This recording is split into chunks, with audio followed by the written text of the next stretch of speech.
Today, I want to share with you three simple concepts that'll help you to better understand what types of investments you should be in and better understand the investments you already are in. I find so often people don't understand what they're actually doing. And so I actually teach this to my clients on almost a daily basis. And I've been training agents all across the country on this for probably a decade on these simple concepts that never seem to get explained to people. So what I want to do is share with you these concepts from what I call the power of three.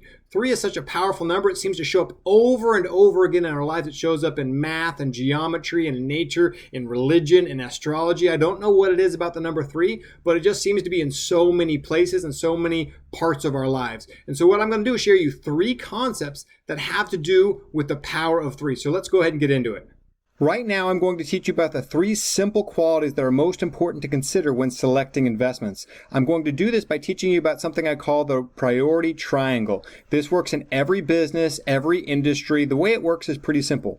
Typically, there are three things that are most important in getting something from that industry or business, and investments are no different. But of those three very important things, you really only get to select two. Let me give you a great example. Like I said, this could work in construction or restaurants. So here's an example. So we take a triangle, and there's three things on this triangle. The first thing that's most important is that it's fast. The next thing is that it's quality. And the last thing is that it's cheap. Obviously, we want all three of these things, but really you can choose two, because if it's fast and quality, you know it's not going to be cheap. And if it's quality but cheap, then it's probably not going to be fast. And if it's fast and cheap, then it's probably not going to be quality. And investments are no different. So when we look at investments, we do the exact same thing. We get our priority triangle. And the three simple things that actually matter when it comes to investments, the first thing is that it's safety. Right? On the next side, what we're going to have is growth.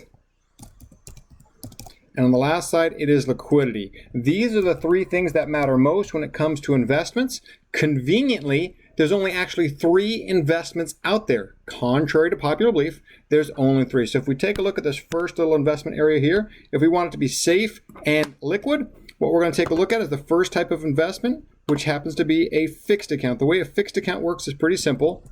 A fixed account makes X% a year. It never makes more. It never makes less. Some good examples of this are bank accounts and CDs. They never make more. They never make less. Also, your mattress falls into this category right now. If we want to take a look at the second category, which is liquid but growth, then what we're going to take a look at is the second most common type of investment, which is a variable investment. A variable investment is any investment that can go up or down. A great example of this is stocks, crypto, gold, real estate, and the lottery. Right now, all of these have the ability to go up and down. And over time, what these investments tend to look like is kind of like this. On the fixed investments, they look a little something more like this. Now, this last type of investment, where our focus is on safety and growth, this is what's called an indexed investment. The way an indexed investment works, they're often confused with variable investments because of things like the S&P 500. Your money follows a variable investment like the stock market, but they give you two guarantees. The first guarantee they give you is that there's a floor that no matter what happens, no matter how far down the market goes, they guarantee you'll get at least a 0%. On the flip side, you get a cap or a ceiling, and those can range anywhere between 3 and 20% on average. So the simple way these work, let's pretend you got a 10% cap. If you got a 10% cap and the market went up 5, you'd make 5. If the market went up 10 and you had a 10% cap, you'd get 10. If the market went up 20, you'd get 10. And if the market went down 50, you'd get a 0. So what these look like over time is a little something like this, where they go up like a staircase. So these are the three most important things to consider when picking an investment, and conveniently there are only three types of investments. Now every single one of these is a great type of investment. It's just a matter of understanding what your goals are and which one are most important to you. However, that's only half the story, because when it comes to making money, it's not just about what you make, it's also about what you get to keep. So this next section, what we're going to do is we're going to talk about taxes. Taxes is another area where you're going to see the power of three. There's only three ways the IRS allows us to save our money or use our dollars. The first bucket we're going to refer to is what we call the taxable bucket. The taxable bucket is the least efficient tax bucket. It's the bucket where we actually pay taxes every time when we make the money and every year as it grows. How do you know you have one of these types of accounts? you get a little love letter called a 1099. It says, congratulations, you made money. Uncle Sam feels like he made money as well, so feel free to send him his check in the form of a tax payment. Where do you keep money like this? Typically, it's in the bank or a brokerage account are the two most common places where you keep this type of money where it gets taxed every single year. And again, it's the least tax efficient.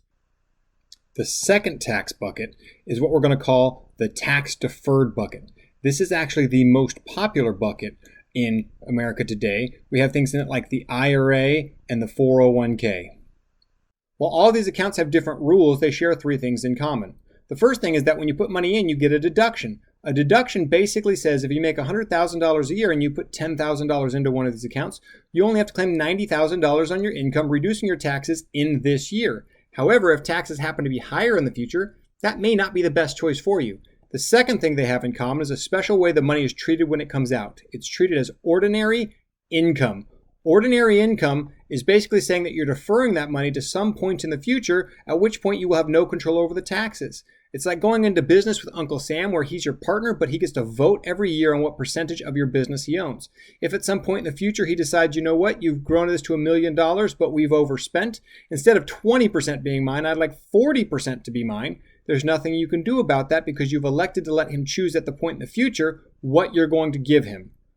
The third thing these all have in common is that when you take money out, you will be forced to pay taxes, and they will force you to start taking the money out by age 72 with required minimum distributions. They force you to start taking money out because this money actually belongs to them, and they're ready to start collecting their portion of this money. The third box we're going to talk about, the third bucket, is called the tax-free bucket. The tax-free bucket has three things that you have to do in order to qualify to be in the tax-free bucket. The first one is you actually have to be tax-free. This might seem like it makes no sense, but the first thing is you have to be free from federal tax, state tax, and capital gains tax. There's certain things that parade as tax-free that aren't actually tax-free, like municipal bonds. The second thing is that any money in here cannot affect your Social Security taxation. That's correct. If you take money out of these things and it affects your Social Security taxation, it's not truly tax-free. And lastly, is there can be no RMDs required on anything in the tax-free bucket because the government doesn't own any portion of it. So as a quick review, when it comes to looking at investments, there are three things that matter, three investments, and three ways the IRS will be able to view your investments. Understanding these simple things from the power of three will help you better understand what kind of choices you should make in your retirement plan.